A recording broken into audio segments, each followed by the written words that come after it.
High friends, welcome back to my another mini blog. ৰাতিপুৱাই video' বনাবলৈ আৰম্ভ কৰি দিলোঁ আৰু আমাৰ ফালে ৰাতিপুৱা পৰিৱেশটো এনেকুৱা ধৰণৰ, যিহেতু গাঁৱলীয়া মানুহ আৰু মই আছোঁ খুৰীহঁতৰ ঘৰত। কাম বন একো নকৰোঁৱে যিহেতু ভাইটিয়ে মই ওলালোঁ বোলো পথাৰখন এপাক দৰ্শন কৰি আহোঁ আৰু আপোনালোককো দৰ্শন কৰাওঁ। দেখিছেনে ইমান কুঁৱলী পৰিছে আৰু সূৰ্য দেৱতাও আহি মূৰৰ ওপৰ পালেহি।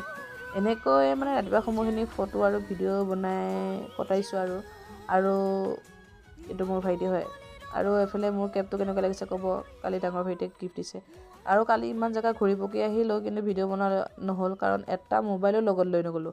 আৰু কেবটো কেনেকুৱা লাগিছে কমেণ্ট কৰি জনাব। ঘৰত আহি দেখিলোঁ বাটত মানুহবোৰে জমা জমা কৰি আছে। তাৰপিছত ময়ো বোলো কি হৈছে বুলি গ'লোঁ, এইজনীকহে দৰ্শন হ'ল। মই চাহ খোৱা নাই, তাই চাহ খাই আছে। আৰু গোটেই চুবুৰীটো মানুহে মানে এই কাপোৰৰ বেপাৰীটোক আগুৰি থৈছে, এই নকইনাৰ বাবে কাপোৰ কিনিবৰ বাবে।